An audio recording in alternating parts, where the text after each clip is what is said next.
back to broke ass EDC, home of the working stiffs everyday carry. And by God, this one falls dead into it.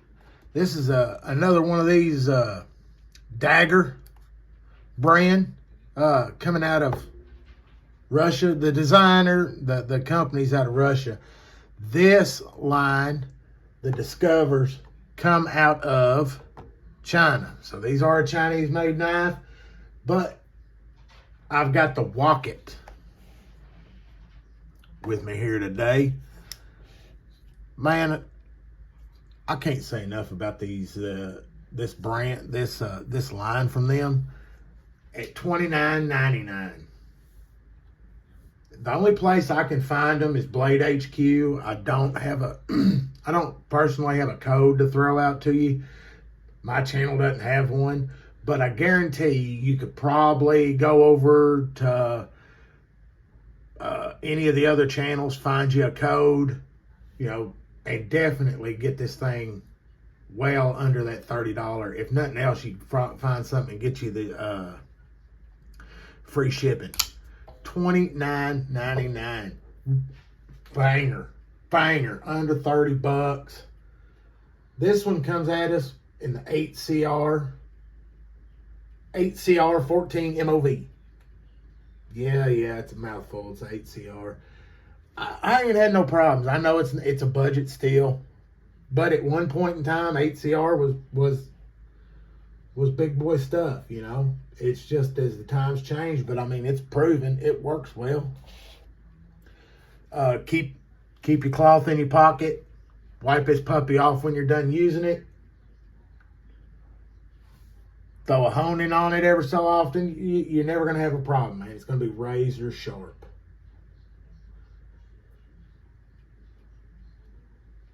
No issues. So, I mean, I don't really throw a fit over the steel, especially at 29 bucks.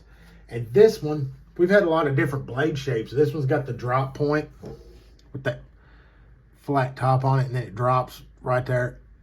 This has probably been my favorite. I mean, I like the Rhino and some of the others, but this blade is probably my favorite in this. And man, the action on these things are nuts. For 29 bucks, good solid snap on the flipper, and then she just drops right closed. You can't complain, man. It's fighting well above its weight class.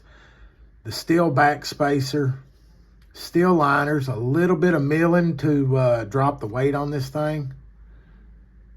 You've got the skull pattern into the was it FRN? Yeah, it's not G10, but we're talking about 30 bucks here, folks. Is light. Let's run over the down the old specs while you soak it up, man. They open, busted out, little over 8 inches, blade length 3.5, and that's most of that. It's got some serious cutting edge on it. 3.375 inches of it. Like I said, 8CR drop point. The handle, 4 3/4 inches. And this thing weighs in at 3.5 OZs. Right hand, left hand carry. She'll flip back and forth, tip up, line lock, steel liners. Flipper opening, you ain't got no thumb stud on this puppy, which would probably have been nice. Could have got a little thumb stud in there or something. You can't flick it off the blade. It's not going to happen. Then you've got the crazy one-eyed skull, the screaming skull clip, which is, man, interesting all in itself. The glass breaker, I keep meaning to. I'm probably going to kill that off and just put a screw, find the right screw and stick back in there. Man, got to just leave that one in. Centering. She's dead on center right out of the box. And these, man, have been so sharp coming out of the box. I ain't even tried this one too much. Oh, yeah. It is, I'm telling you, they make sure there is a crazy good edge. I'm not sure who is the OE on these out of China, but they are hitting it with that blade. And I've got to say, man, I went back and looked on Blade HQ, because I mean, like I touched on, that's the only spot you can find them. But they've got red, blue, black, and then there is an assortment of the different, you know, you've got the Wocket, the Rhino. I've done a previous video. You've got the Fielder, and then they're mixing it up so you can get some of them in partial serration or the plain edge. So you've got the Urban 2, which got more of the spade shaped blade. Had that on channel. These knives are definitely, for 30 bucks, man, you cannot beat them. It's probably one of my favorite budgets that's flying kind of not that under the radar, because the action is sick. I mean, it's well above its class on that. No blade play, up and down, back and forth, side to side. Good solid lockup on it.